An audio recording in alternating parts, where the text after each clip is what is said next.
Tell me what's the difference when tryna get it on your own. Born rash, yeah, gotta go and get rash long. Can't forget about the times I was hung out alone. Now I'm getting to the money and I'm rocking all these shows. Never mind the things, I'm pulling on, rocking on designer jeans. Fucking on the bitch, and you know she slipping all on the dick. Counting on the rash, yeah, I'm on my shit. Closer to the stars, how life. What you gon' do, tryna give her 2 lives? On my knees, yeah, I'm tryna get it right. Fighting all the demons all around me. So what you gon' do is you gon' fight. Gotta be well protected. Separate all the wrongs in my life. Gotta be well respected. Keep a pistol on my side. Drive off in that Lexus. Swerve off and go get high. Tell me what's the difference when tryna get it on your own. Born rash, yeah, gotta go and get rash long. Disclaimer. The opinions expressed during this podcast are conversational in nature and expressed only in comedic and entertainment purposes. Not all of the facts will be correct, but we attempt to be as accurate as possible. At least I think we do. My bad, y'all. Theater holds no liability over these conversations on this podcast, and using this podcast, you understand that it is solely for entertainment purposes only. Enjoy the damn show. Laugh, love, live, and smile more, because we about to.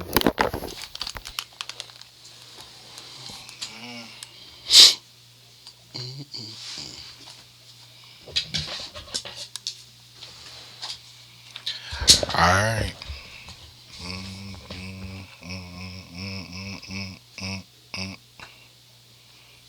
I'm sweating and shit.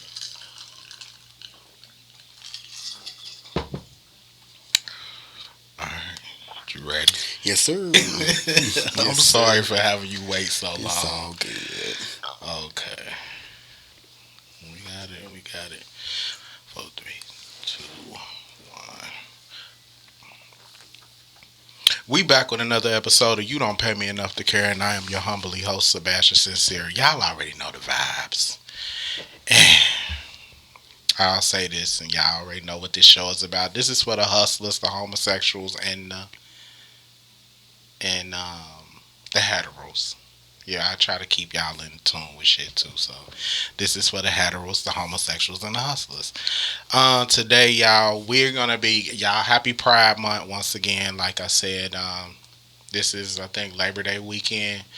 I'm sure y'all gonna be out there acting a goddamn ass, and most of y'all gonna be out there in Atlanta, where all the Jetty Betty people is at. Today, y'all, we have a special guest co-host.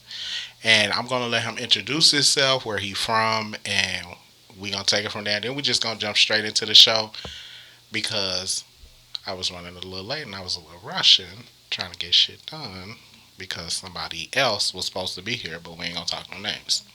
But I'm going to let him go ahead and introduce himself, y'all, and y'all enjoy. So, yeah. What's up, Tom? What's going on? My name is Anthony. My friends call me Tony.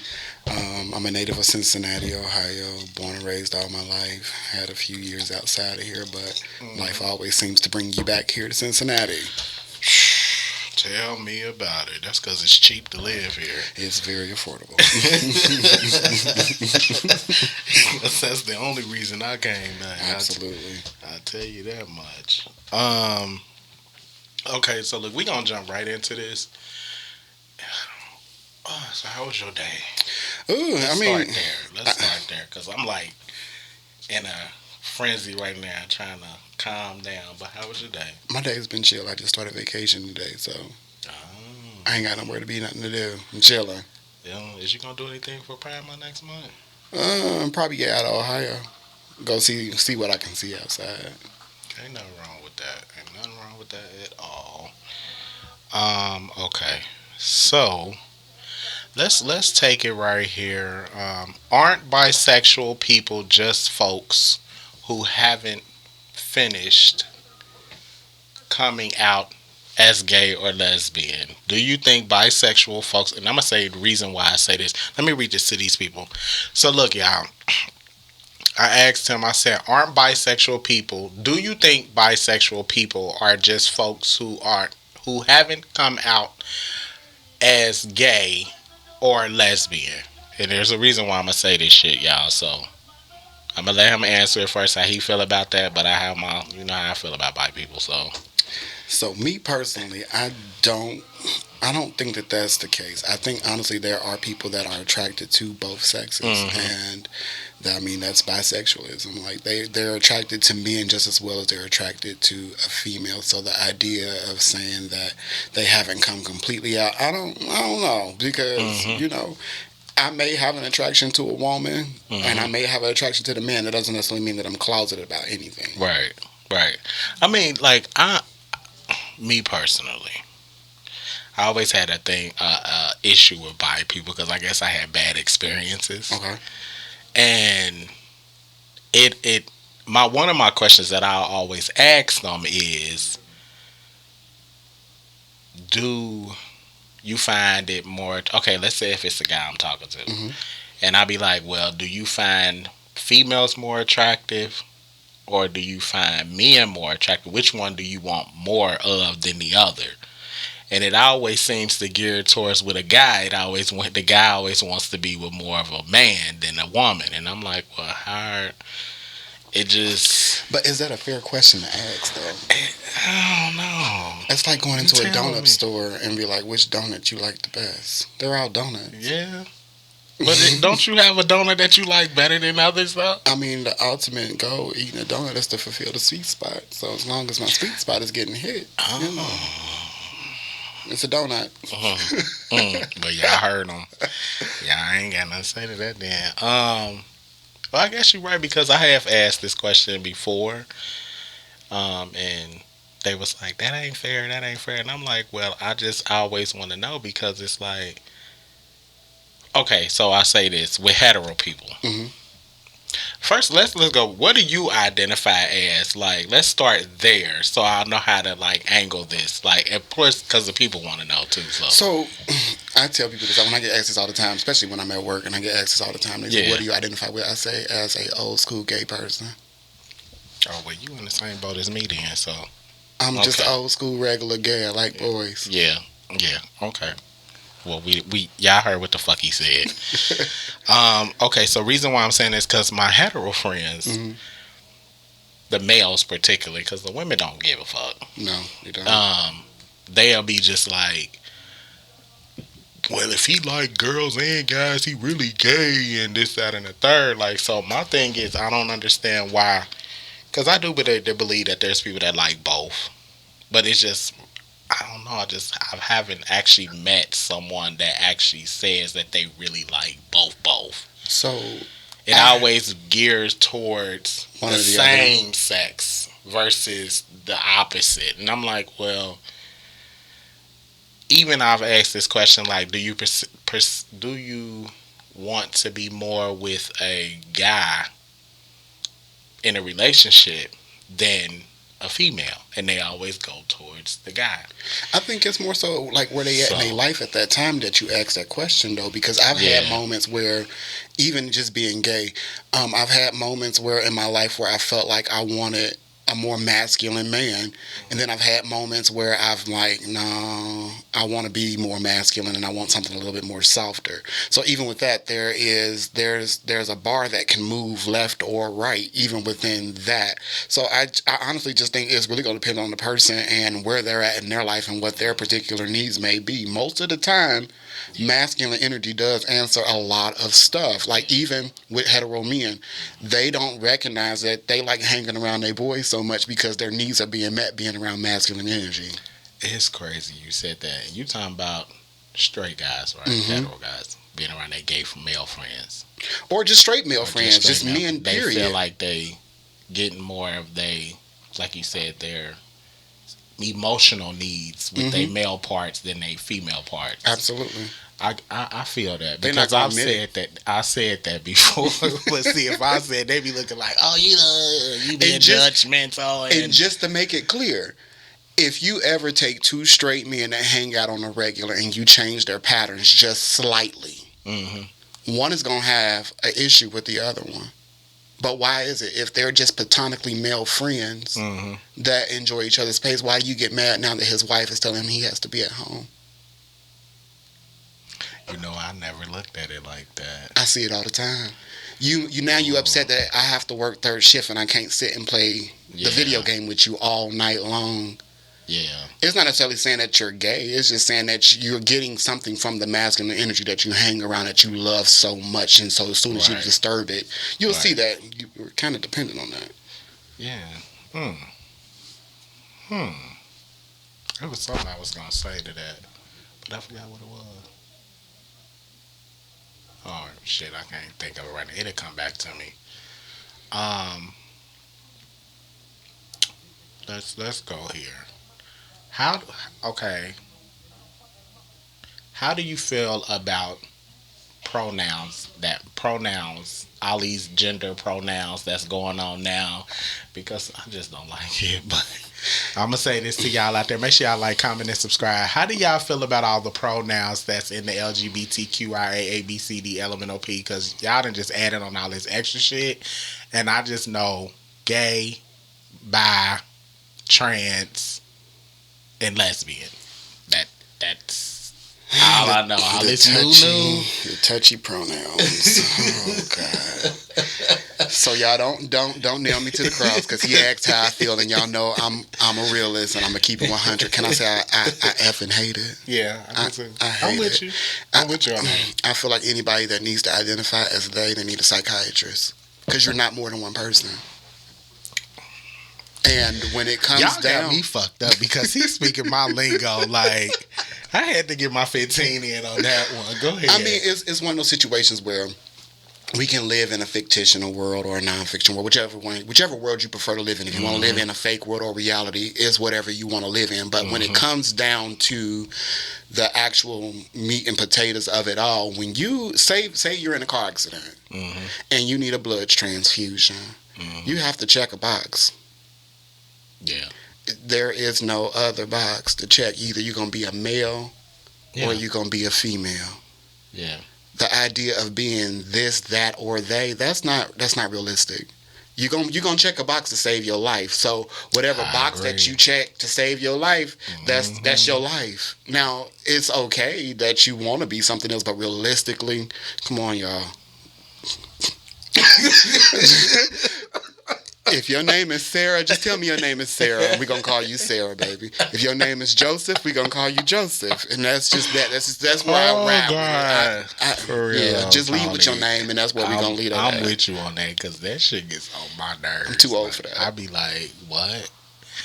Motherfucker just the other day asked, I think I was on an app or some shit. And I normally don't even fuck with apps, but my one friend, he was like, why don't you just get on there and just meet somebody? Like, and I'm like, no, because that shit is not like it used to be. Like, it's not. Most people are drugged out, which I don't have nothing against people. Let me say this. I don't have nothing against people that do drugs, because everybody has their vices. Just want you to get a little help if you can. But yeah. But so it had something on there like cis man, and I was like, "What the fuck is a cis man?" Genetically male. I mean, why can't you just say a man? Why we have to add all of this science in front of? You can't just say that's a man. I literally had to go look at when I asked, because I asked him. I was like, "What is the cis?" I said, "What are you like? What is it?" And he just was like, "I was born as a man." I'm like, so just say you're a man. But I'm glad this conversation happens, because in the salon that shit blew me away. I run, like, we service everybody, gay, straight, it doesn't matter. And recently, within the last year, we had a situation that almost kind of I had to step in, like, well, wait a minute, hold on, y'all. First of all, let's go back to being respectful, because I can feel it's one thing to be shady. It's another thing to be flat out disrespectful. And I can feel the disrespect coming in the room, but it's more so coming from, there is no clarity with the heterosexuals versus the homosexuals, and all of these new, well, I won't say they're new, because they're not new, they have definitions, but all of the new lingo that's being used, if we're not having conscious conversations with them about it, and then we put on something in front of it, what it does is it causes confusion, because we're like, well, what did you just call me? And it's not necessarily we called you anything bad. We actually just labeled you technically what you are.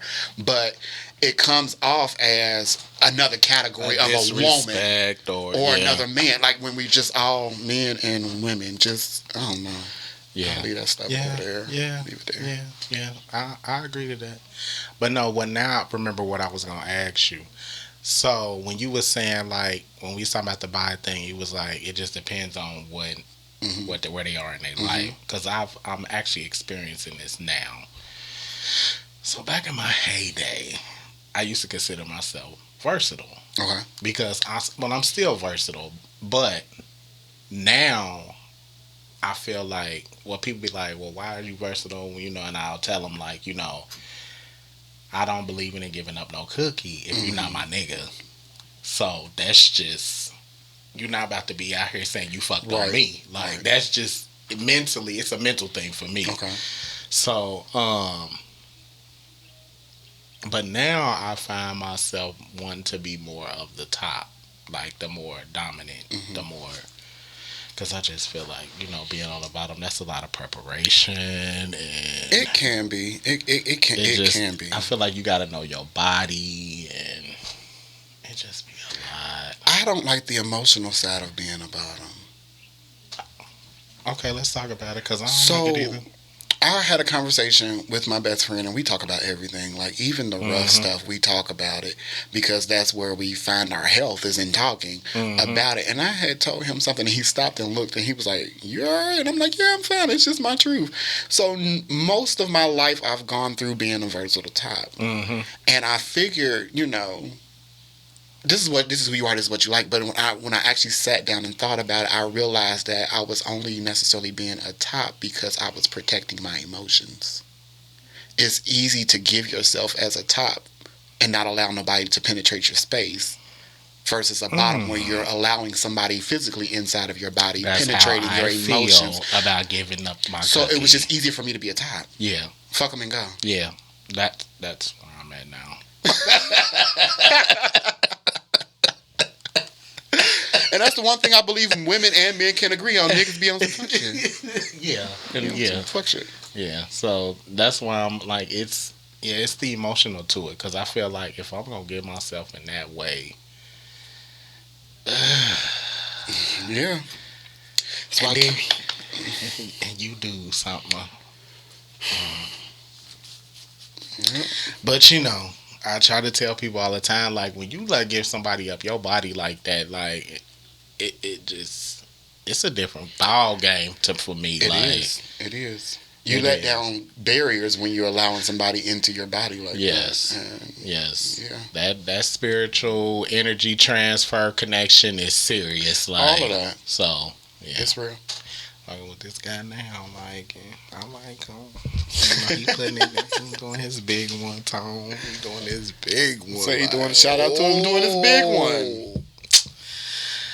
Boy, if you see this later on in life, just know I'm fucking with you.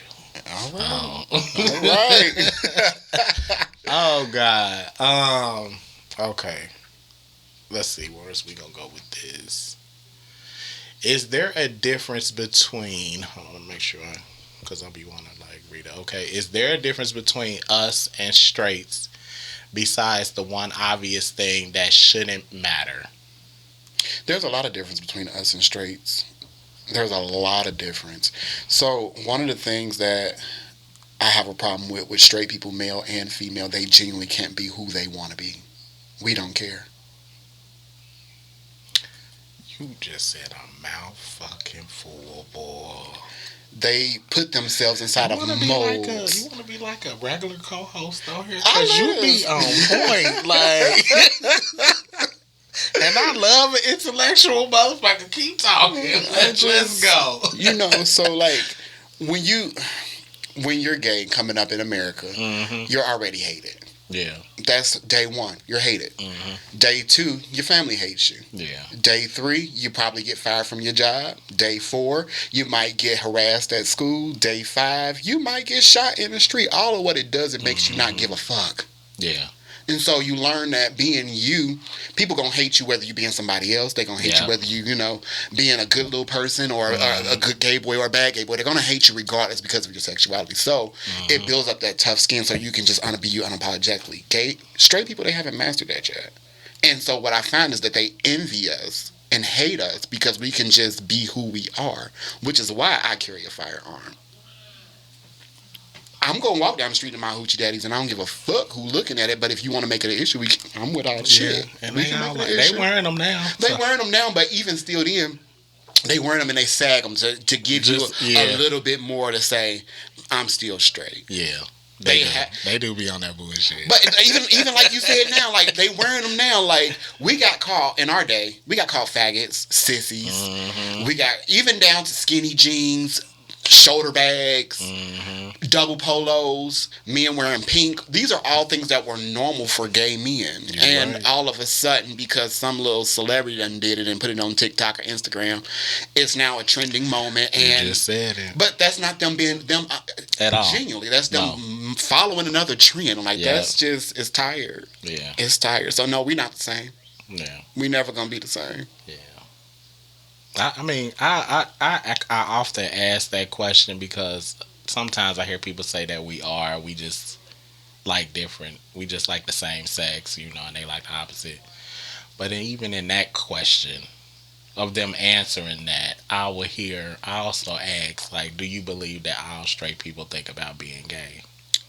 I believe everybody. So, do you think that everybody at one point in their life, I won't even call it gay because I don't call it gay either. I just think that's putting it inside of a box. Yeah, it's the law of attraction. Yeah, you may not understand how attraction works, but the physical is not even a law of attraction. Attraction starts with pheromone exchanges, which is why some men like hanging around some men. They like the masculine energy, and some women like the feminine energy. That's why they hang around their girlfriends. And like you see, some women they say, "I can't stand females. They don't like feminine energy." Yeah. It doesn't have nothing to do with their sexuality. But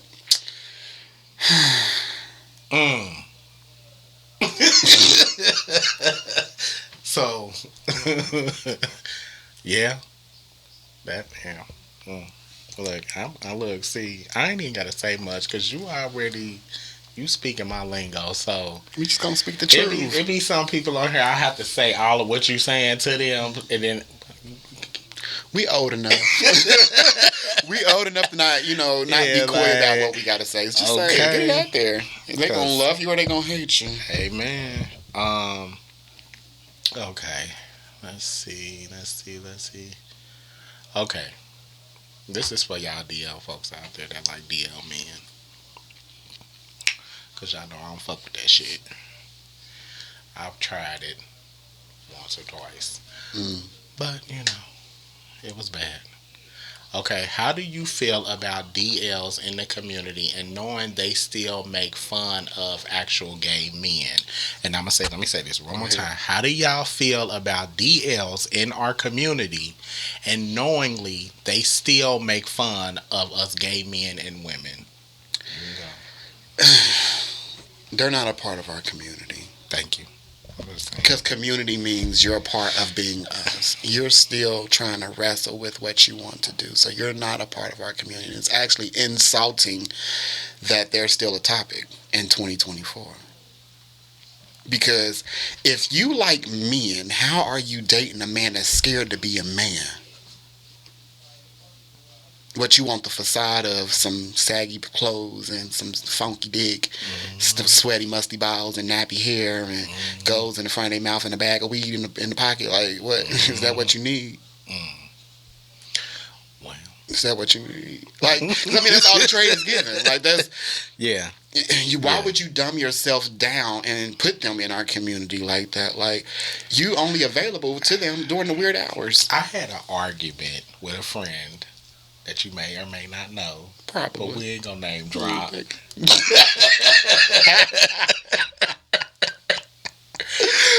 And he got so mad at me because so I asked him, so, me, when we having our little chitty chats or whatever, I'm just like, I tell you about my little friends and who they are, because I be wanting you to know just in case we might have to pull up on a nigga. Right. No, that's just me. Real. Like, that's if you my friend, I'm going to let you know who it is just in case. You might know something about this person.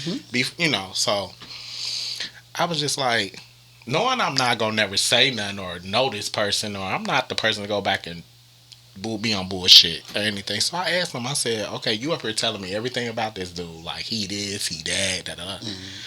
And I say, well, what he look like? Oh, I can't show you no pictures. That's going against code. Then I say, well, why you can't show me a picture? I don't know this motherfucker. Like you know my straight man. Like he know my straight male friends. Like, and they not on no shit. So I said, so why are you protecting a motherfucker that don't give shit about you? That part. You know what that motherfucker did? What's that? Hung the fuck up on me and then talked to me for like 2 months. You got a habit of getting hung up on. Talking about I'm being jealous and judgmental. And I'm like, all I said was, why are you protecting somebody that clearly gives two fucks? He got a whole baby mama at the house. Exactly. He coming over here fucking on you, getting whatever he can get out of you, his little rocks off, and then he going back to his little family in the cut somewhere, like. And you up here protecting this dude? Yep. I don't understand it. I never will. I've done it before. I have too. I've done it before. I think we've all had that fascination. Yeah, it's the fascination of it all. Then you realize, like, wait a minute. Bitch, you will never be mine. No. You gonna lose them to the street. Yeah, every time. And that's what my friend be going through, because he likes dealing with those kind of guys. But you know, to each his own. Well, what is he scared to deal with? What is he scared of within him that he needs to resort to that? That's the bigger conversation that needs to be had, so we can heal and put them out. I don't know. I mean, I only know him to date one actual gay guy that I know for sure that's gay. But other than that, it's like, are you talking about these niggas with baby mamas? And to me, and I try not to judge people, but sometimes I look at it like, you part of the problem. So, go ahead. Like, because I respect women to a lot of degree, because I was raised by women. Right. 9 aunts, a mother, and a bunch of damn cousins, because it's only like maybe 5 men in the family, and I'm probably the only gay one that I know of. Except for my cousin, Ian, but he's through marriage. Right. But I respect women to a degree where it's like, you fucking with somebody that's DL and they got a whole baby mama and kids and shit at home. Like, that shit just foul all the way around to me. Wrong. It's so wrong. Like, this woman might be in love with this nigga and everything, like, and then here you come being a gay guy thinking that because you getting a thrill out of it or whatever, like, and you ain't got no respect for that woman and her, like, it ain't even about the fact that y'all fucking around. It's about the other people that's involved in this shit. Because I also feel like that's how diseases get thrown around, and it's a lot with that tone, and it boils my grits. I think a lot of our community still deals with the DL just because they live a fantasy life. They want the convenience of looking like they have a boyfriend doing certain hours, and they want the convenience of having a relationship that's not a relationship, if that makes any kind of sense. So what that looks like with dating a DL man, like, you know, during the hours that count. When I'm out and about during the day, it doesn't matter if I have your attention or you have my attention, because I'm busy. Right. But in those midnight hours where I may feel a little bit lonely, these are prime time hours for the DL man, because they can creep out and do what they want to do. So you get the convenience of having a man without having a man. So I mean, I understand both sides of the coin, but it's not a good coin. It's only a nickel. We need the dollar piece, and you're never going to get the dollar piece doing that, because that energy stays around you, because it puts you in the closet as well. Yeah. You don't realize it, but it does. You become secretive with your friends. You become like he did me and cut me out. You standoffish with your friends because during the hours of hanging out, you're trying to squeeze his time in because you can't be with him during regular time. So you'll start missing events, and then you become isolated. Yeah. And then you're isolated with this nigga, and then when he leaves, you need your friends again. Yeah. And I don't like that. So that's why I get hung up on, because motherfuckers don't like hard truth. It's hard, but I'll be like, well, I'm just telling you the truth. Like, that's what you're doing, and if you don't like it, oh well. Like, you ain't gotta be my friend no more. I They can't come tell and you. go. I lose friends all the time. It'll be fine. You'll be all right. You'll be all right. Like, but you know, I don't know. Okay, it's just too much with them niggas. Cause okay, let's see.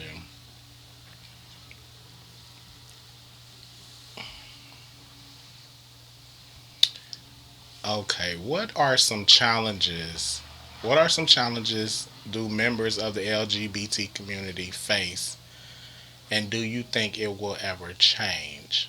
If you can name a few of challenges that we face as far as like diversity and some recent things So what I see, some challenges that that we you've do seen face recently is employment. Employment. That's the biggest thing right now. I see so many gay people having issues with employment, whether they're employed or not employed. They, I won't even say, so there's a certain generation that has issues, because us that are born in them 80s, we don't have them same set of problems as the 90s and 2000s babies. Those are the microwave society where everything needs to be instant with them, all the way down to their marriages. Everything has to be instant with them. Y'all, look. Why you give me a microphone? Look, happy Pride. Happy Pride, but Tony on some bullshit. Like, No. but he's speaking the truth. Like, It's the y'all truth. can't look. Y'all don't be on here in these comments on some mad shit because we up here feeling how we feeling. We understand y'all got y'all opinions and shit too. I'm willing to hear it and listen it out, but you know, the truth is the truth. It's the truth. Like, when you come into the light, you kind of see shit clearly. But you know, our employment situation is only going to change though when we learn how to play the game. This new generation, they don't know how to play the game because they got a law for everything. They were never made to walk down the street uncomfortable because there's a law for that. Yep. They were never made to actually have to stand and face an enemy because guess what? There's laws that protect that too.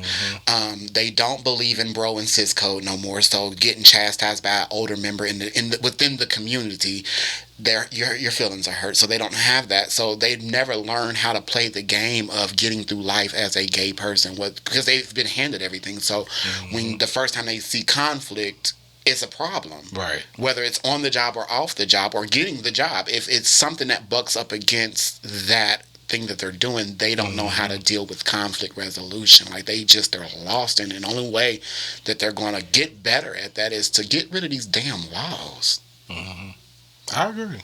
Get rid of these laws. Why you need a law on how they gonna call your name? I think what's fucking me up is even when they got these whole thing. Okay, so let's change gears real quick and we can come back to that. So how do you feel about that they are trying to like say that the transgender are allowed to go in the women's bathroom? I got a problem with that. Me too.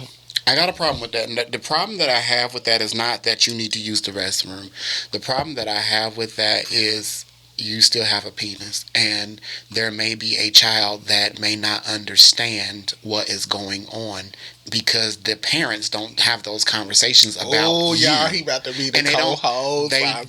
Tony, I'm gonna need you. They don't have to have that conversation with their child if they're in a heterosexual home. Right. I don't have to have heterosexual conversations. I have a little gay child. Well, I don't have children, so that's another story. But if I'm a man and I'm a woman and I'm raising my child in my own walk, meaning we're raising a heterosexual child, there's no need to have a conversation in my home about what they're going to see in the bathroom. So the first time that happens, the child may have questions, which is why I feel like it's kind of inappropriate. Now, I'm not saying that they need to go to the men's bathroom, but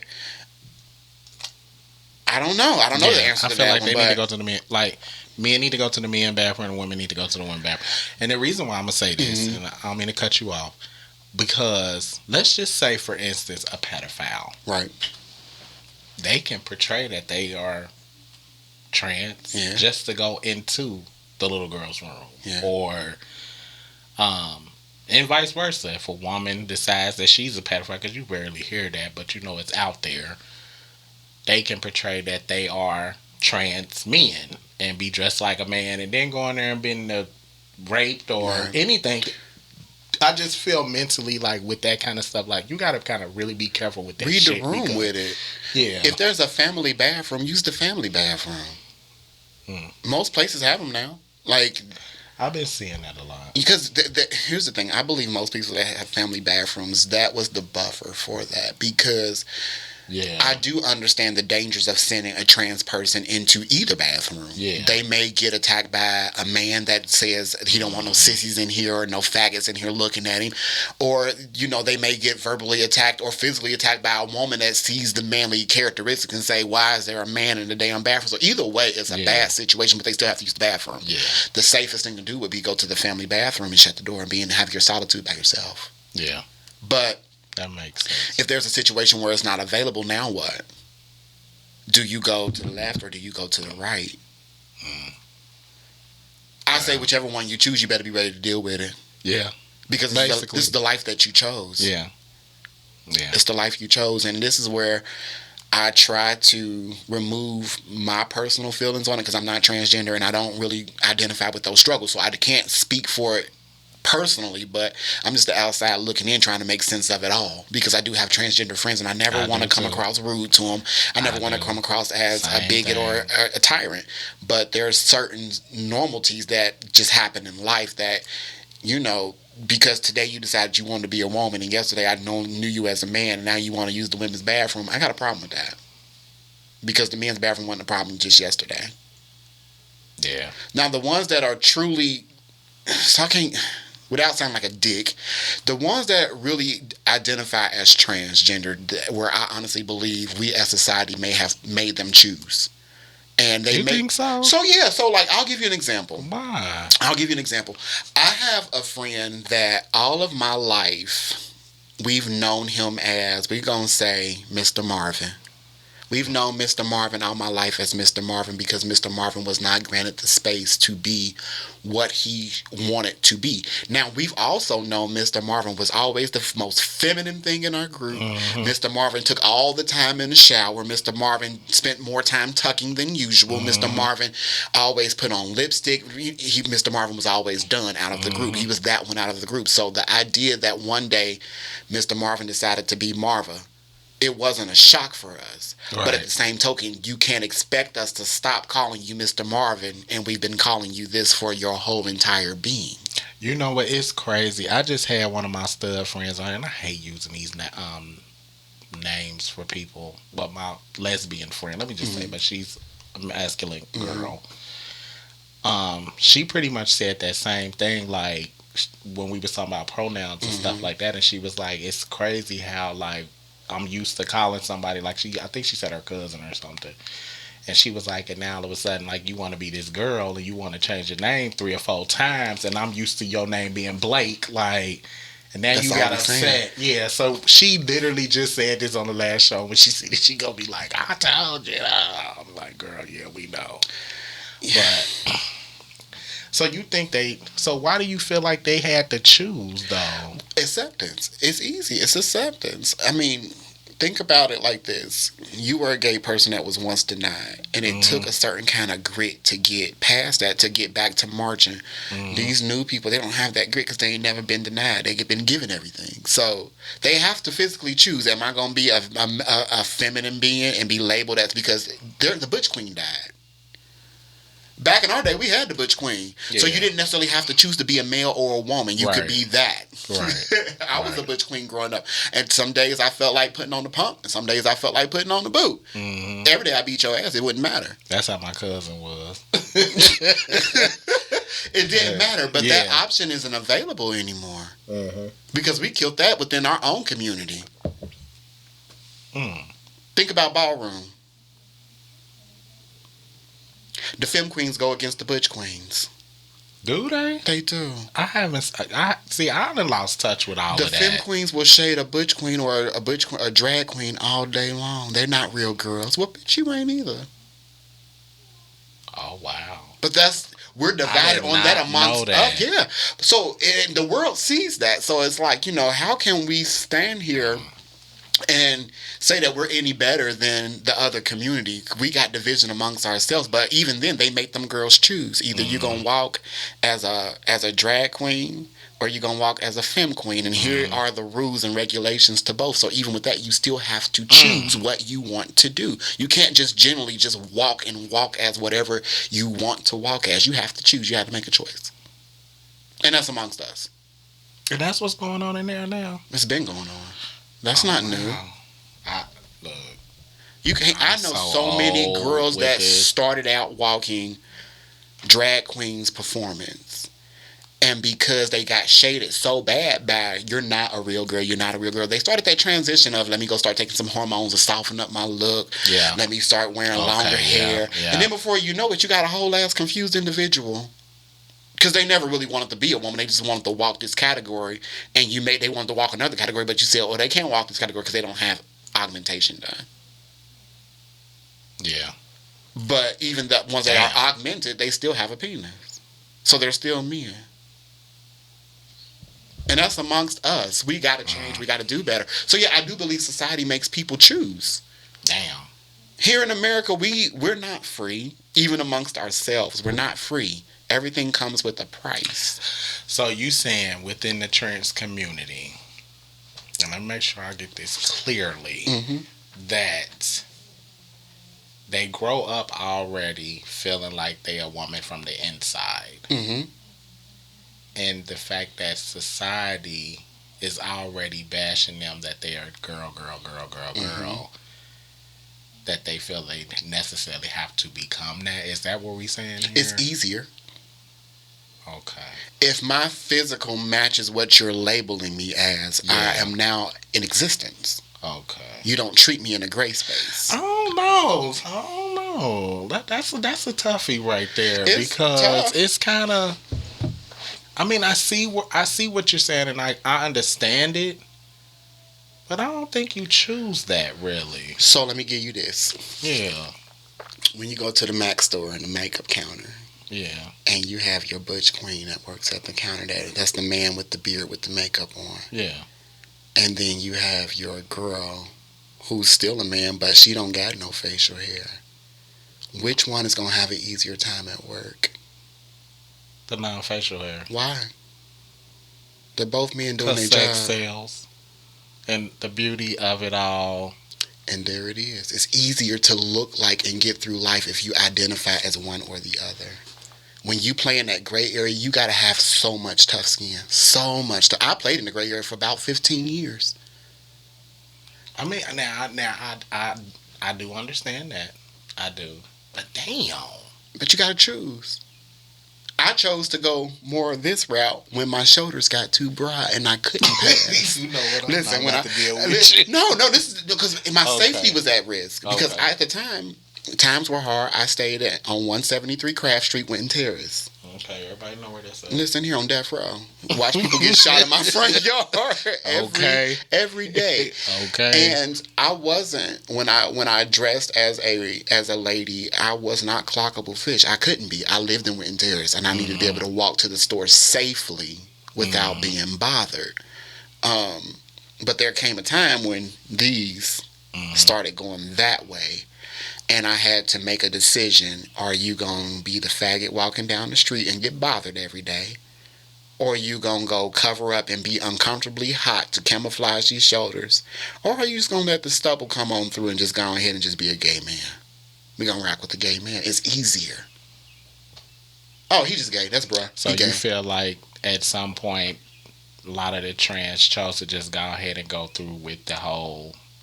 Not all the way transformation, but the majority of it. Yeah, because it's easier. Okay. Especially when you get my age. Can you imagine being a butch queen at 40? A man with a beard with fingernails on, sitting here, saucy doing it, but she's not even 40. She's not 40, and also she has enough money to do whatever she wants to do. That's true. That's true. If she decides, guess what? I don't want you in my company. She can pay security to move you out of her company. Yeah. Most of these girls can't do that. We can't pay to move the metro to get them on here on time. Yeah.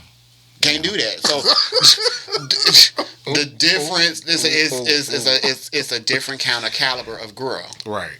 No, you're right. I agree. I never, you know what? I never ever looked at it like that because I always thought, like, however you feel on the inside, that's what's going to eventually show on the out. Go look back at your teenage pictures.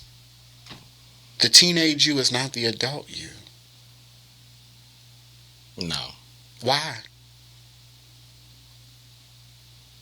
I don't know. If I guess because you evolve. I mean, you go through your transformation as you grow. But why wouldn't you choose to stay that way if it was such a good time? I see. I mean, I'm not disagreeing with this because I see what you're saying, but it's like, damn, it's a hard truth. So now I'm gonna be looking at my now. Thanks to you, I'm gonna be looking at my transgender friend. It's crazy. Like, don't look at them crazy. And I'm gonna be like, so it's. Don't look at them crazy. Have me fighting and shit. Don't look at them crazy. Don't look at them crazy because they got enough people looking at them crazy. Like, I'm not gonna do this. But can I say this? God, I have transgender friends that growing up they were feminine, wearing wigs, and they did all of that, and now they are whole men. And I'm gonna say this: I have a cousin. He was in his transgender phase when we were growing up, 12, 13. I think he stopped doing it around maybe 18, 19, somewhere around there. He probably did it around there. He changed in his 20s. So I asked him, what made you go back to being a full man? Because all these years I've been knowing you, because he's through marriage, since we've been kids, you've always carried yourself as such. Purses, nails, hair, the whole down. Y'all all down on, what's that downtown? Dunlap. There we go. On the block. Yeah. So, hey, baby.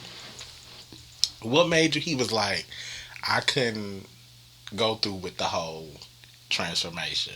He said he couldn't go through with the surgeries, and he said it was easier to just be who he was, like what he was born as. And I was like, oh, okay. So I get what you're saying, but I never looked at it like that. Church made me choose. They couldn't handle the Butch Queen. They could handle me being gay. They couldn't handle the other stuff. And to be in the role that I was in, I either had to make a decision, lose the makeup and continue in the role, or walk away from it altogether. Now, I chose to walk away from it altogether, and they ended up calling me back 20 years later because, you can't discredit what a person gives because of their appearance. But, life is always about decisions, and you're going to have to choose what you're going to look like, because what you look like is based on how people perceive you. You're going to deal with first impression, last impression. Damn. It's one of them subconscious decisions that you don't even realize you made. Look, to all you trans out there, more power to y'all. They some strong people. Because y'all some strong motherfuckers. They some strong people.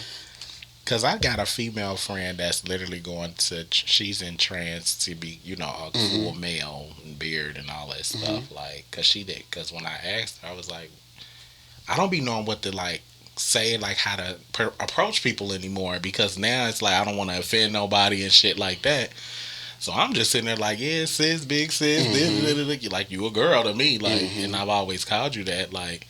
But now she's like, oh, I ain't going through my transition, and I'm bro, and I'm like, okay, so now I gotta address you with like you one of the bros. Like, and you know what? It's one of those things where it doesn't cost us nothing to address them how they want to be addressed, but it's not an overnight process. It doesn't happen overnight. No, it does not happen overnight. Like, that takes time, because humans are creatures of habit, and if you do anything enough, that becomes your habit. Right. And even you may be in full, what we used to call back in the day, geesh. You may be all the way up in.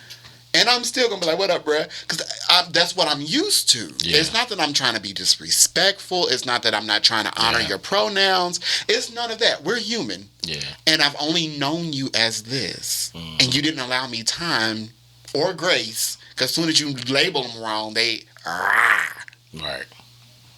Yeah. You're right, because I ain't... Hey, The shit is just a lot annoying to me. Like I get to the point where it be like I just don't even want to talk to you. No, it's too many rules to have conversation. We gonna sit quiet. Old school game, we shut up because it's too many rules. It is like many I ain't got rules. time to be sitting here contemplating like how I'm about to approach you and what's going on. And everybody's feelings hurt so easy these days. They're sensitive. because they ain't got no grit. It's like, baby, it's gonna be okay. It's gonna be okay. It's gonna be all right. And I tell people this all the time. I'm never the type of person that tries to hurt. And my intentions is never to offend nobody, hurt nobody, anything. Like I just come from a different cloth. It's called reality. Like, and if you can't seem to understand that, but that's what I was saying before when I said that microwave society, they've been given everything. They just don't have the experiences that we had or were forced to have growing up. So they not cut like us. So everything will offend them. Because they didn't have to walk down the hallways in high school and be faggot. They didn't have to deal with none that. Of that. Like, I'm going to tell you right now, I didn't come out the closet till I was 22. Gotcha. Because my whole entire life, my mother, thank God, she changed her whole attitude about it because she hated gay people. Mm-hmm. A lot of people do. And, you know, she old school. Yeah. She 60s baby. Uh-huh. And that was like the end. Faggot sissies, they going to hell, da da da da. It was all this gay bash, all this shit. So in my mind, I'm like, I'm not coming out the closet until I get out of her house and I get a boyfriend and all this other shit, which that's what eventually I did.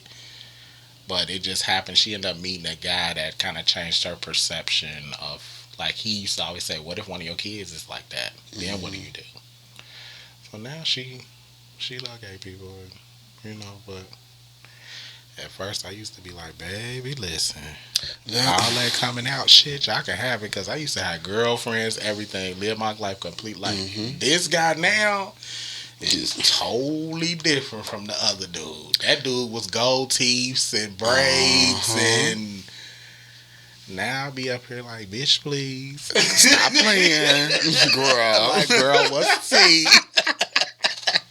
Khaki and cattling and carrying on. Like, okay, so yeah, let's do this. I think we done with let me see, have negative impact on children. Okay, so let's get to this one, and I'm going to talk about this one because this one is kind of touchy to me because I was like a little sad. I can't remember what I was watching, but they were saying like gay people have a bad impact on children.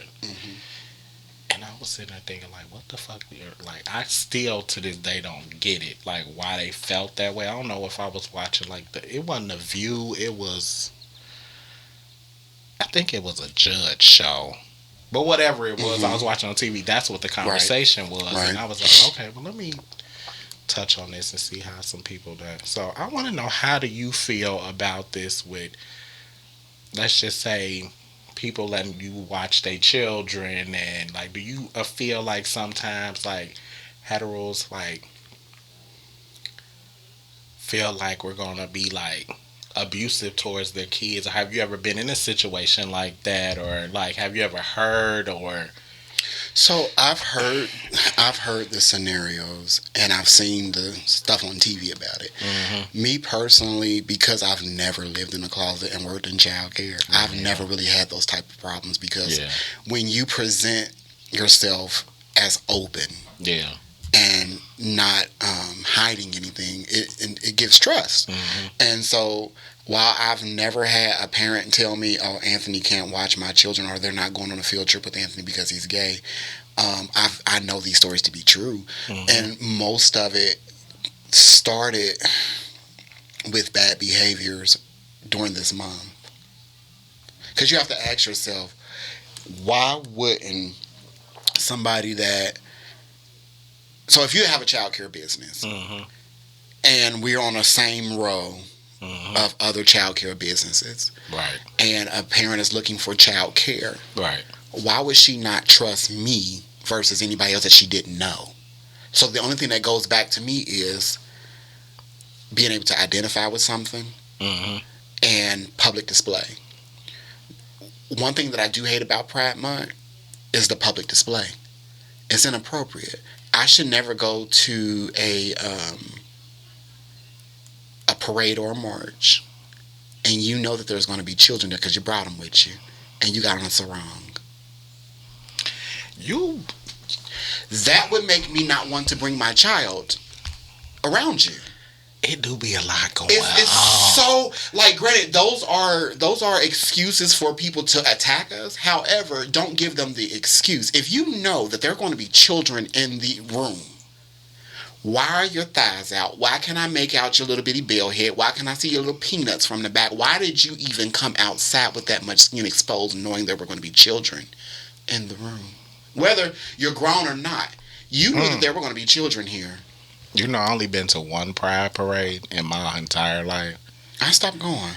And I've never, like, cause, like, no tea, no shade, like, and I'ma just have to say this, cause y'all know how I am. Anybody that knows me, know I do not fuck with the community like that. Like, most of my friends are hetero. Mm-hmm. Cause when I was in my hetero day, right, those were my friends. So it carried on when I came out. Mm-hmm. But from my experience of the gay community, and I'm not trying to bash out, a lot of y'all are good people, and a lot of y'all are bad people. And some of it is not your fault because some people got kicked out of their house and they had to learn how to survive on their own. It's all a survival thing at the end of the day when it comes to a lot of us. But the morals and shit that be going on in this it's fucked up.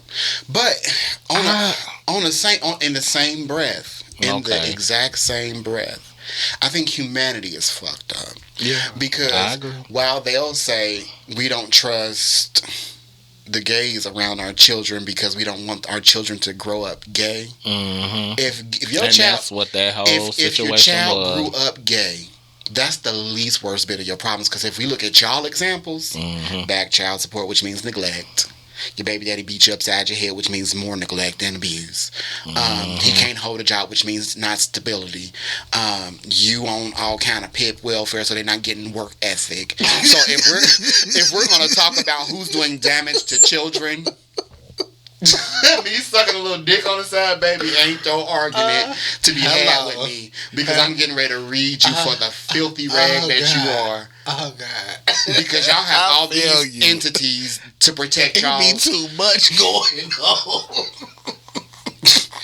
So sometimes I be, you know what? Like I said, I may not fuck with the community, all like that. But I do like the fact that I'm gay, cause I be looking at my hetero friends and I be like, baby, y'all can have it. And so you know what? I'm on the side of this. I'm on this side. It's too much.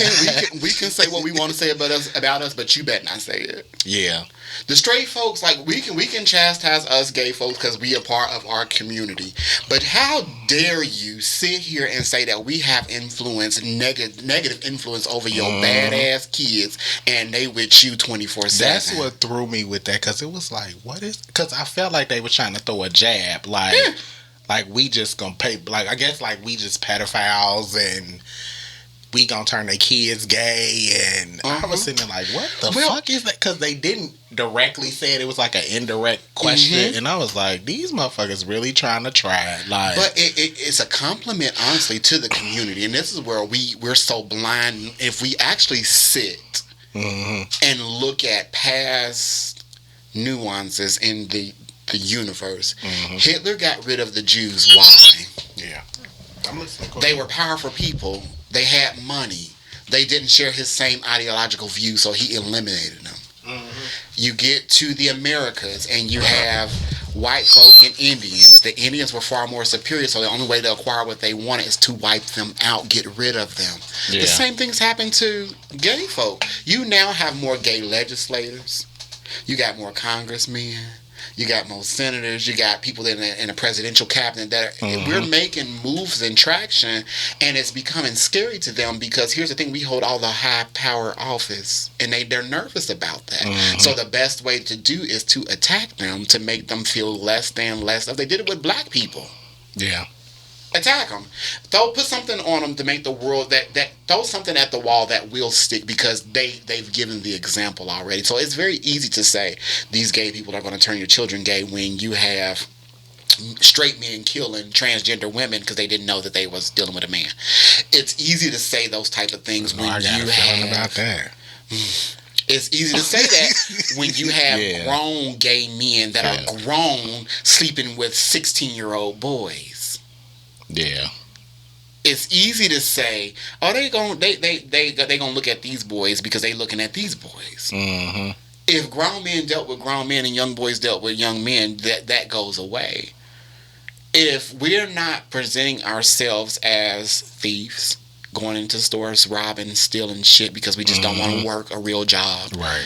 If we are not going to, I can't say going to sex parties because they do it too, but our sex party seems to be put on the internet for whatever reason. There's no secrecy. So if you're airing your dirty laundry, how are you mad that somebody say it's a shit stain right there? Mm-hmm. Stop airing it. Stop putting it out there.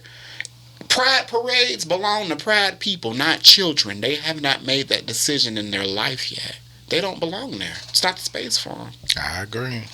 So if you're going to the function and you know it's going to be some kids there and you're doing things that you wouldn't do in front of your kids, why would you do them in front of my kids? That just labels you as a bad individual. And that happens on both sides. You just got bad people being bad people in front of kids. You're right.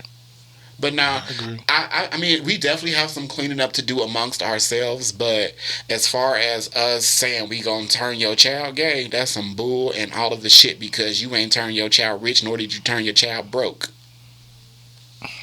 Yeah.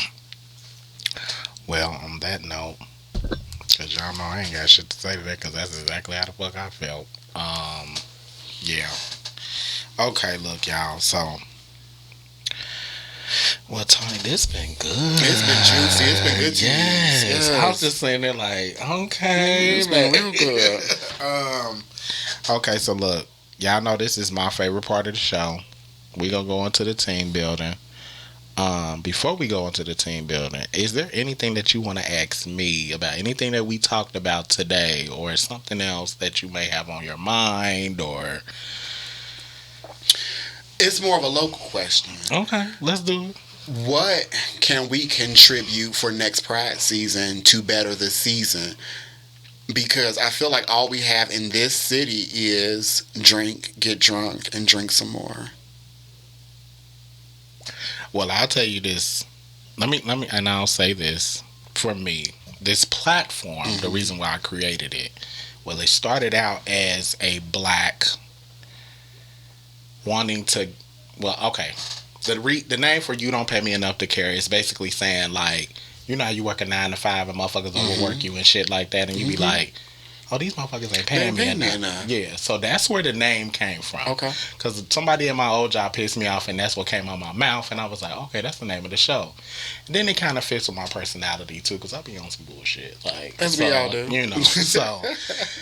But it started that way where I was like going out to businesses and like, you know, trying to get all the entrepreneur information out to people, like how to become your own boss, like, you know, da-da-da-da. Then it started taking on its own thing because I was like, you know what, let me just let God guide me with this because I know where I want to go with this, like as far as like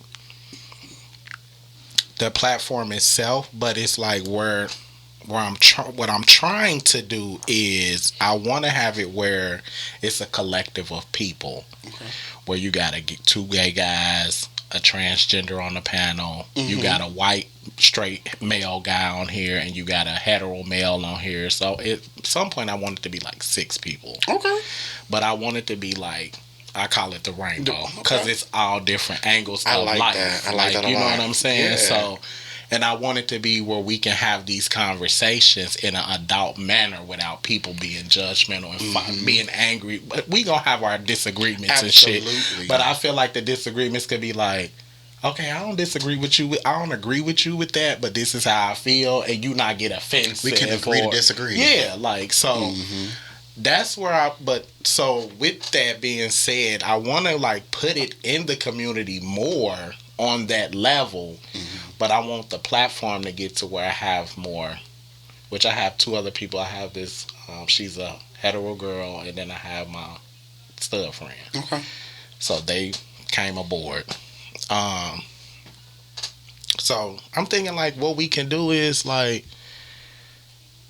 I would love to like have this like in an actual, on a bigger scale where people could actually come and like get real jewels on real shit. Like, motherfuckers, that some people ain't gonna like it, some people will.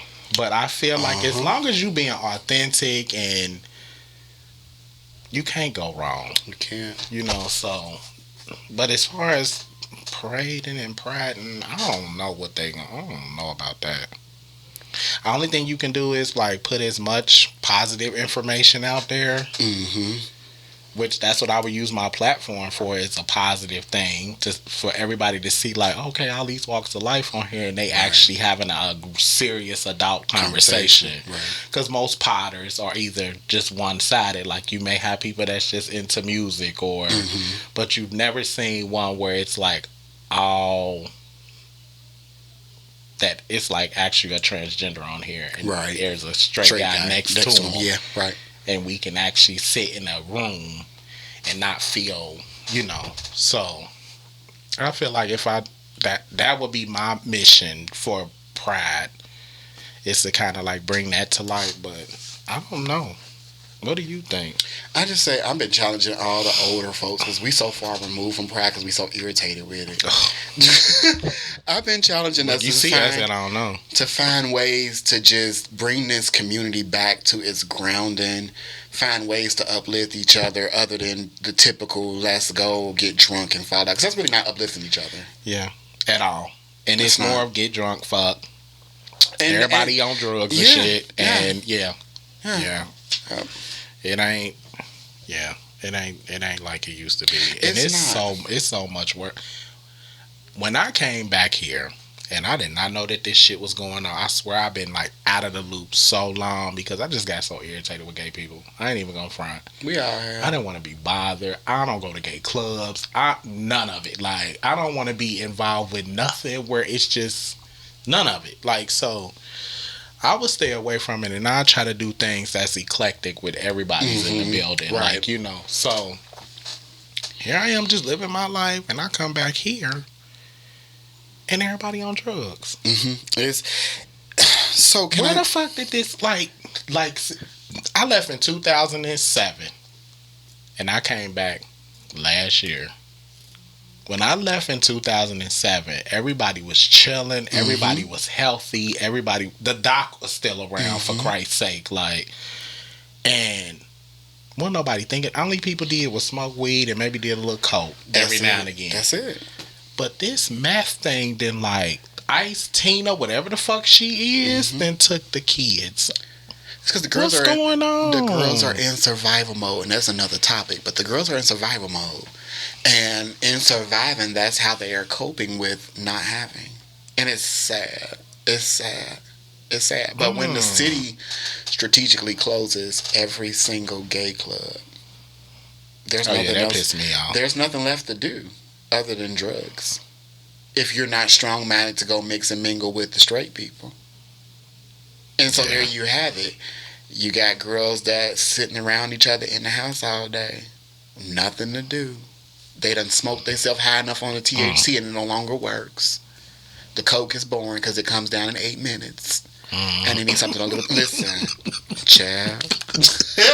You're coming down in 8 minutes. And you're going to need another $20 holler. But... oh God! So they chase the dragon, honey, and they go to the sky, and it's sad, but it is what it is. Like, that shit broke my heart. It's like, sad. It's real sad. God! It's real sad. Mean, and a couple of my friends and people that I know, it's on that shit. Yeah. And I'm like, even the ones that wasn't even, they was just weed heads. Now they on coke. And Lord knows what else they on. Because I feel like once you go over to that white boy, it's kind of like you opened up to Pandora's everything. box. You're going to just whatever. Because you chasing a high that you're never gonna be able to repeat. So it's no. I thought I was crazy with thinking that, but no. Yeah. So, but this shit is crazy here. But yeah, that's what I've been going through since I've been back. Like, just looking like, what the fuck happened to everybody? Survival mode. That's what happened. And not saying it's not happening in Atlanta, because that's the big hub for all the shit and shits and giggles. So it's down there too. But I don't know too many people down there. The difference between the Atlanta girl and the bigger city girls versus the small city pretending to be a big city is the majority of the girls in the bigger cities have what we call functioning lives and functioning jobs. Yeah. So at some point they have to return back to reality. Yeah. Because they have $2,000 worth of rent that they have to pay. Yeah. So at some point, y'all's gonna be real tired from sucking a lot of dick, or you just gonna go to work. Yeah. And them girls they got tired of sucking dick and they just went to work. Yeah. Up here, rent still under $1,000, so you can get by. I make $200 this week, $200 that week. You can get by with doing a lot less, and you can live your fictional life. Yeah. You don't have to worry about ever snapping back to reality, because the demands doesn't require that here. So these girls, they do what they want to do here because they can, and Ohio sets it up that way. Well, y'all heard it first here on the You Don't Pay Me Enough pod. So yeah. Okay, look, y'all, let's just go ahead and get into this team building, because this has been pleasantly wonderful. It's been great. I feel like I just got like so many like jewels today. Oh, I appreciate that. You don't even know, like, I appreciate intellectual people so much, like, because it's not enough. Yeah. You can't have a lot of conversations with people that actually know how to have a conversation. And actually know how to put shit in perspective and get you to see.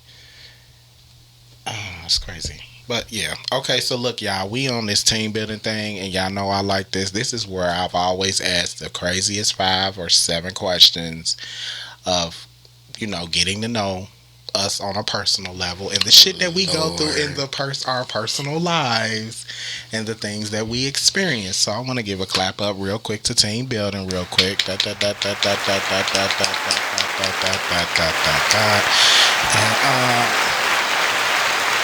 Tony, is you ready for this? I'm ready. Oh God, Jesus. I'm ready. Is you ready? I always get nervous because I'll be the one writing this shit out, and someone be Google bought because I'll be having fast. So I'm like, but you'll know. But okay, so look, this is the first question, and they kind of start out light, then they go a little crazy. Let's go. So the first question is, y'all, and I want y'all to like, comment, and subscribe, and I want y'all to answer. Please go in the comments and say this shit, because y'all just be, I know I got a lot of haters, because y'all don't like when a real bitch come on the scene. So it is what it is, but damn, like, y'all go ahead and put y'all little comment in there. I'm gonna read it, and you can even be anonymous, like. So the first question is, Tony, do you like to wear jock straps or panties, or have you ever wore them, and why do you think it is what it is? I wore jock straps when I played football. Hated them. Okay. I'm too thick. I'm cheeky, so when I be running, my booty be jiggling. I don't like that. I don't like that. Okay. Hold on.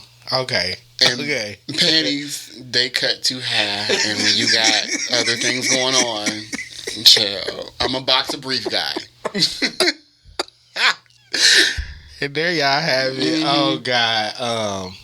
Me, I've never worn either one. What? I've never worn either one. A jockstrap can be liberating, but you got to be in the house and not going nowhere. No. Let me say, I have tried a jockstrap because the guy that I was dating, he kept trying to get me to wear him because I guess he liked that kind of shit. And I don't know, me personally, I like being a man. Like, I've always liked wearing boy drawers and just shit, like nothing, I don't mind. So I don't. It just made me feel too feminine. I don't mind getting dressed like that. It's just not gonna be no jockstrap or no panties. Yeah. No. Yeah. Okay. Fenty got some good shit for me. Y'all get in. Yeah, I've been looking at that stuff. She got too. some shit. Yeah, She got some shit. I'm gonna have to check that out. Okay, so this is the next question. Okay, have you ever topped a guy and ended up with a chocolate mess? All the time.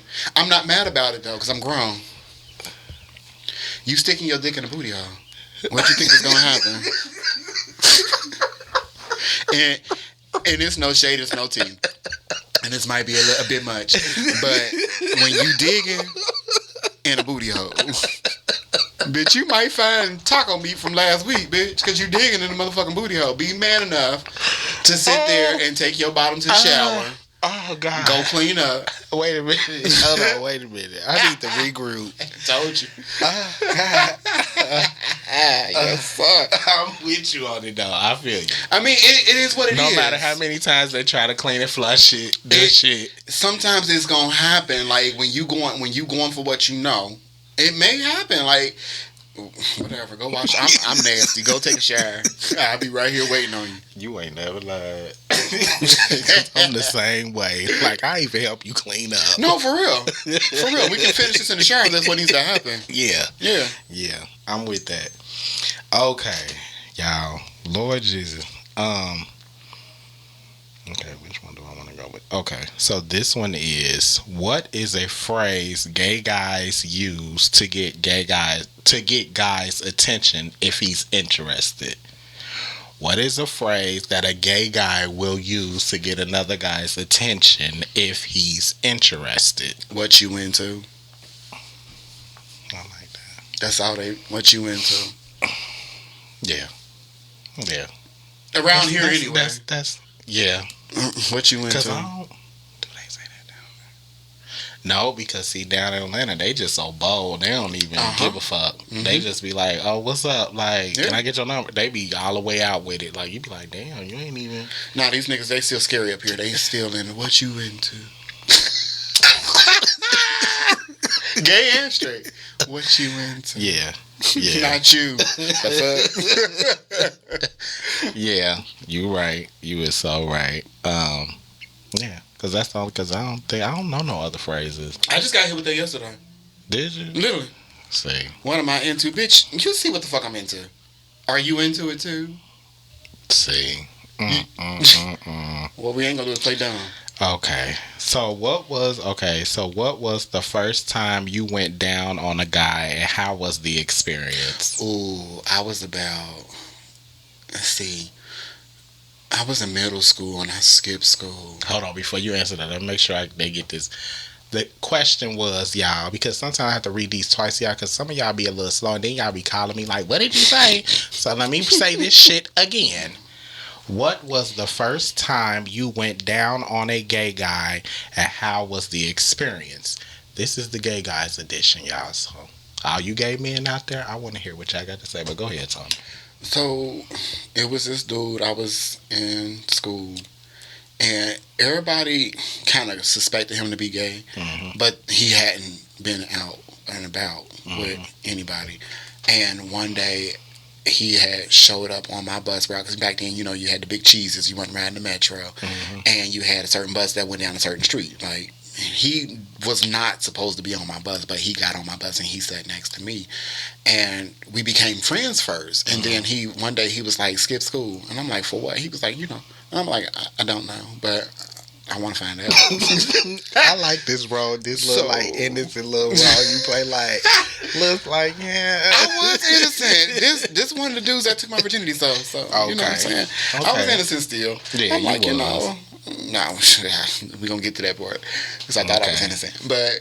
We ended up skipping school, and he was like, I gotta use the bathroom, and I was like, you gotta pee or you gotta shit? And he was like, I gotta pee, and I was like, okay, you can go to the bathroom right here. I don't like smelling shit, so if he was gonna have shit, he gotta go to the basement. Right. We skipping school, and if my parents come home, they gonna be like, who in the house done took a shit? So you gotta be smarter than that. Yeah. So he went to go pee. He went to go pee, and I went to go be a voyeur. Yeah. And when I turned that corner to watch him piss, he was in there beating his meat. And of course, and for people that don't know what a voyeur is, it's somebody that's peeping, like a peeping Tom. A peeping Tom. Yeah. Peeping Tom. Go ahead. And so he called me, of course, being a peeping Tom, but that was his objective, because he was definitely hard. And he was like, "You gonna suck my dick?" And I was like, "I ain't never did that before." And he was like, "You gonna suck my dick?" And I was like, "I can try." And I started trying it, and first of all, I threw up the first. I threw up, cause I was so turned on about what was happening. I got too excited, and I tried to deep throat, not knowing what the fuck to do. And I had cereal probably maybe an hour before, and he had Fruit Loops all over his damn dick. Oh my god, no! But his nasty ass liked it, and then that's when I learned you nasty, because I kept going. The most repulsive shit. Tasting your own throw up on some damn dick, but y'all. There was no mystery. I was comfortable doing what I was doing. Okay. Oh God, Jesus. Okay. I don't think. Let me see. This was the first time for me. Damn. See, when you a whore. Oh no. Rite of passage. Oh God, Jesus. Oh, Jesus. Oh. Okay. Okay, so yeah, he was the first one. I want to say, maybe around 13, 14. Might have been 12. I know I was young as fuck. And we was playing cops and robbers. Oh Lord! Down in Lower Homes, because when I turned 10, my mama moved to Lower Homes in Lincoln Court. So all my 10 to 18 teen years, I was raised downtown. So we was playing cops and robbers, and this guy named, I ain't gonna say no names, because y'all probably know who the fuck it is, but he was fine. And we both was getting, like, my brother and them, they was the police, we was the robbers, so they locked us up in the hallway. And one thing led to another. I was like, like me, because see, back in my day, I used to be like real manipulative with shit, like to get what I wanted. So I was like, you know what they do in jail? Like, he was like, what? Like, and I was like, they be having sex and stuff. Like, now imagine, I'm only like 12, 13 saying this shit to him. And I wrote it in my book too. So we get the hunching and this, that, and the third, like, and he was brick, like, he was like, if we do this, like, we gotta hurry up and do it now, like, and me and my man, I'm thinking, like, you supposed to be straight, like, because at first he wasn't, like, against it, I guess, so we hunching or whatever, just kind of grinding on each other and shit in the hallway or whatever. Then he pulled his dick out, he was just like, is you gonna suck it, like. And I kind of almost had the same throw up experience, because I tried to trying to be grown. Trying to be grown. Trying to be fucking grown. You got no damn business. And it ended up, what it did was, it ended up, me trying to go down on it, ended up like poking me in my hair. And this shit hurt it so bad. And I bit it. Oh, I'm sorry. Yeah, I bit it. I not the intention. I almost like bit it off a little bit. But sometimes that can be kind of erratic. But it was like, I think he I don't think he like, yeah, he didn't like run out or scream or nothing though. Sometimes that can be erratic. He probably liked it, the shit. Like, cause he didn't. He just was like, fuck. But he was like, keep going. I'm like, bitch, I just bit the shit out of this shit. Like, no. He said, we here now, shit. Don't do it again. But yeah, like, I was about 13 when that shit happened. Okay. How do you feel about top guys becoming bottoms nowadays? Every man has their top and every man has their bottom. I'm not mad about it. Okay. Because I believe if we gay and we like men, there is no such thing as a top and a bottom. Thank you, Jesus. You just ain't found your man yet to make you bend over. Buddha, Muhammad, Allah. Listen. Look, listen here. Every man gonna bend over for a certain kind of man. Why when I say shit like this, it don't. I hope y'all motherfuckers hear this shit, because everybody that I done talked to about this, y'all sit up there and said, nah, I'm a type and I don't get down like that. They be the first one. Baby, you find the right person that you head over heels in love with or here, you gonna anything bend like that that, booty baby, over. and he wants some. Mm-hmm. You gonna spread. You gonna drop and give him 50. Immediately. The fuck? I can't stand them kind of meetings. Okay. I'm a Like, dog. it's Okay. like, I don't know, people is fucking crazy. Okay, here we go, y'all. Would you date, okay, let me make sure, because I want y'all to hear this one. Would you date someone ugly with money, and would you cheat on them? So I have dated somebody ugly with money and I did not cheat on them. Okay, so how was the experience? This experience was fine until he cheated on me. You know what? That'd be the most fucked up thing. It's How fucked did up, you feel? ugly ass motherfucker. So, child, so let me just tell you what happened real fast. Long story short, he was the ugly motherfucker. He had his money, and I started liking him because he liked me. But you ugly. Anywho, whatever. We grew on each other. I went to Kroger. And my aunt, I was done with my grocery shopping. My aunt called and was like, hey, can you go back and go get a box cake mix? And I'm like, what the fuck you need box cake? Went to go get her cake mix. And there was an old fucker in a hover round cart, and the scar is right back here on the back of my leg. He squoze through the aisle, and his hover round cart sliced my Achilles tendon. And my boyfriend that I just got a relationship with of 13 years, he was with me at the time, but he wasn't my boyfriend, and he was my friend. And I had called my boyfriend and say, hey, this happened, we're going to the emergency room, meet me there, because I'm not going to be able to drive, you got to come get my car. Right. He like, I'm on my way. Never showed up. I stayed in the hospital 2 days. Never showed up. Never showed up. So when I got out, I went to his house, and his mom, she was like, what happened to your foot? And I was like, he didn't tell you that my Achilles got torn. And she was like, no. She was like, wait a minute, you wasn't upstairs yesterday? I said, ma'am, I just got out the hospital, so whoever he was upstairs with, they probably still upstairs. Can I go upstairs in your house? And she was like, I'm going upstairs with you. We together. Motherfuck your ugly ass. Try dating somebody with no feet. Oh, shit. And they cheat. How?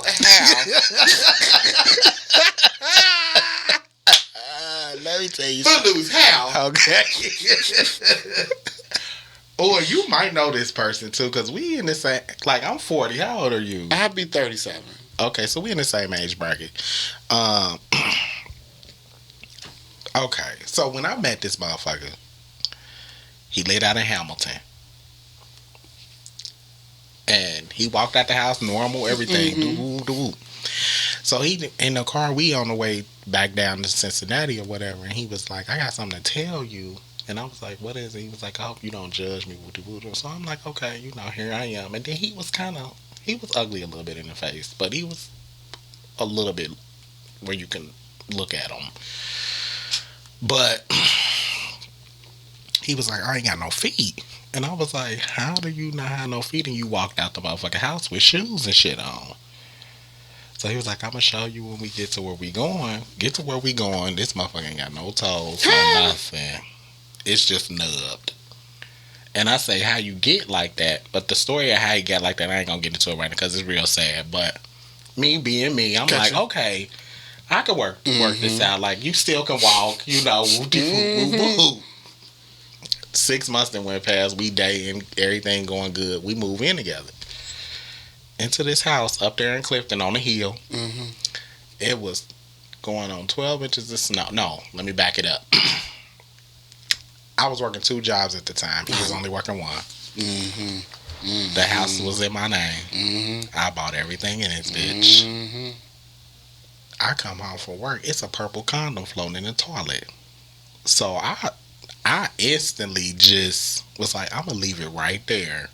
So when this bitch get in the house, I want him to, tell me where that came from, because I know it ain't none of ours, that we didn't use it.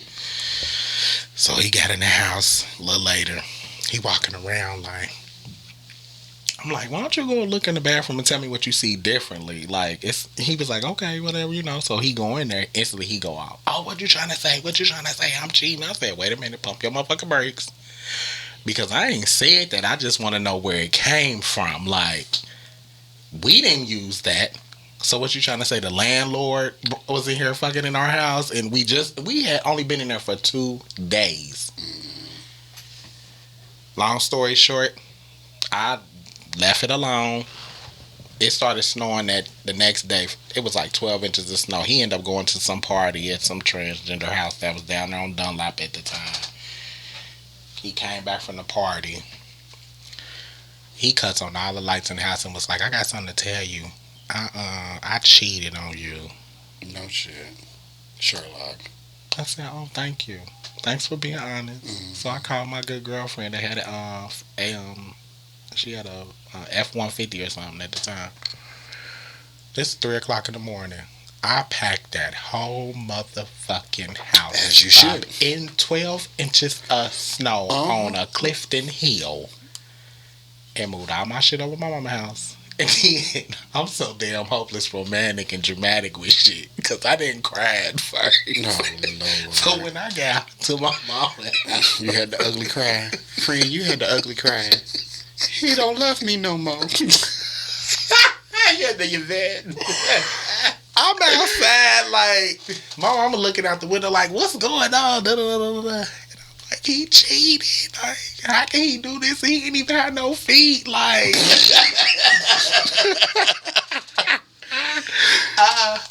I accepted him for who he was. I was all dramatic. Like, oh, God, that shit had me. I'm like, now I can laugh about it because that shit had me so torn up. Like, damn, I fuck with somebody with no fucking feet and they cheated. And they done cheated.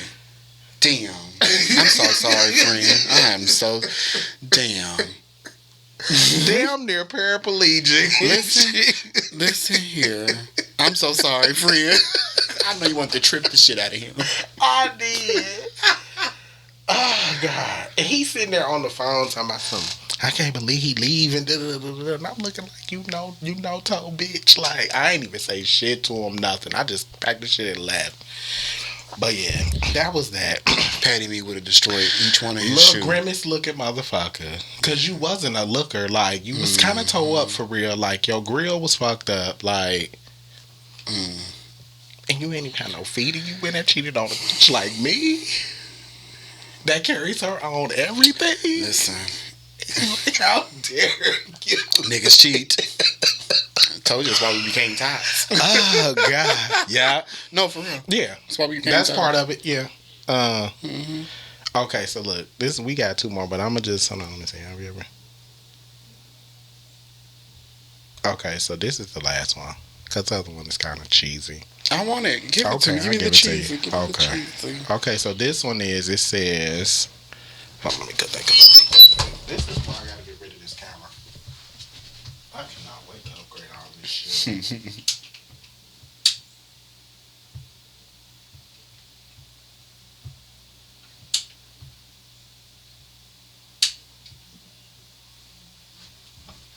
Oops.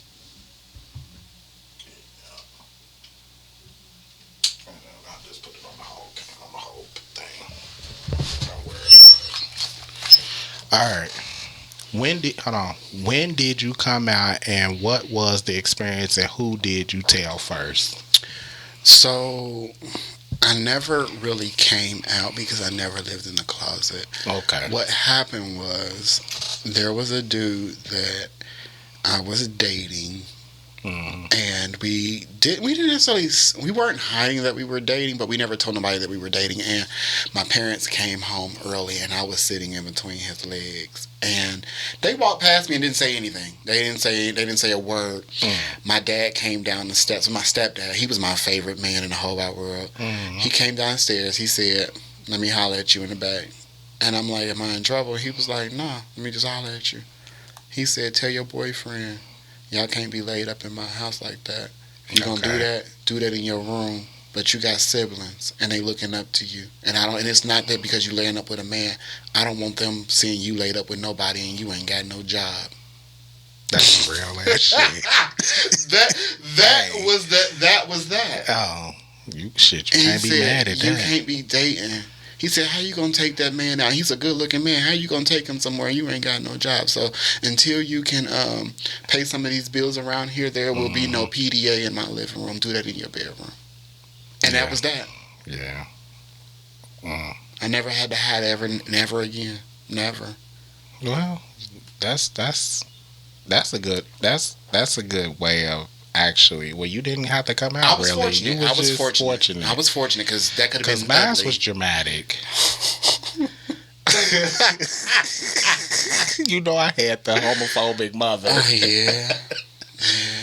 And I moved to Columbus. Got my boyfriend. 23 years old. I was 23. And I called down here. And I'm on the phone like, do you really love me? I got something to tell you. Do you really love me? And my mom was like, what did you talking about? Yeah, I love you, boy. Like, I said this shit about 10 times before I could tell her what I was about to tell her. And then I started crying before I even told her. Oh, my God. So I'm on the phone like, you know, do you really love me? Do you really love me? She's like, yeah. Why do you keep saying that? Like, you know. So then, boom. I was like, I like boys.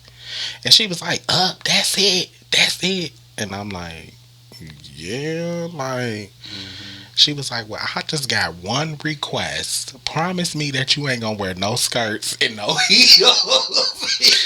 That was... Ain't that funny? That be the parents' response. They think they losing their son. Oh, Fred. So I thought I was just like, okay, like, yeah, you ain't gonna have to worry about that. Like, but you know. So yeah, that's how that shit happened. But okay, so look, this is the next one. Have you ever had a straight friend you tried and was successful at it?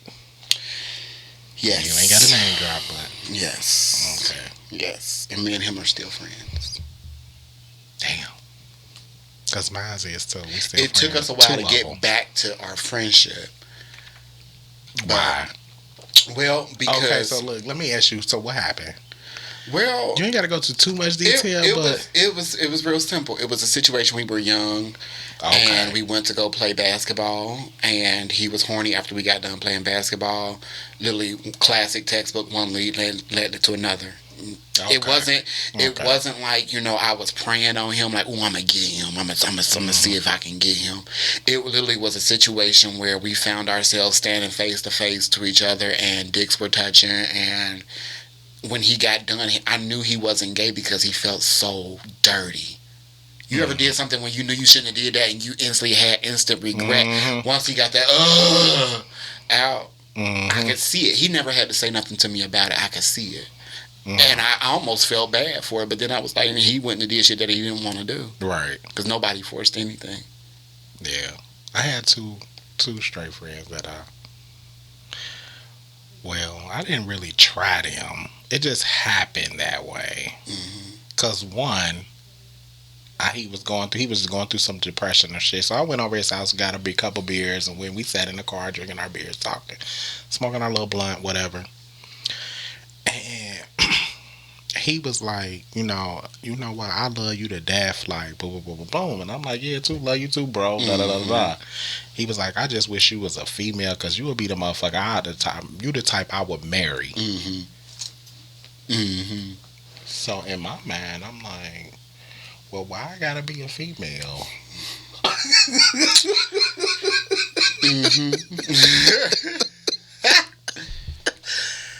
So one thing led to another. Like when he was about to get out the car or whatever, we still talking or whatever. He didn't, he was just like, I don't go down that, I don't get down like that or whatever. So I'm just like, okay, whatever. I just was asking the question, like, why I gotta be a female if you feel like that towards me? But whatever. One thing led to another. He getting out the car. I was like, can I get a kiss? And he was like, oh man, for real, like. And I'm like, now this motherfucker was drop dead gorgeous. The shit. We talking about Arabic and black with blue eyes and your complexion. His daddy literally looked like Osama bin Laden. I'm with it. I like terrorists. Hi, y'all. I mean, drop dead gorgeous. So he was like, oh. So then he ended up getting back in the car. He was like, look, don't you ever tell nobody this. Like, child, that was the best kiss of my motherfucking life. Mm-hmm. We kissed for like a good 5 minutes. Don't that be it? And it was so like, it was like he needed that. Like, I don't know if because he wasn't getting it from the girls he was dealing with, or he just needed some real affection. Like, that's what it be. Back to what we said earlier, attraction, law of attraction, and feeling a need. Child, I needed it too. Child, listen here. Sounds like y'all both were swallowed up in the moment.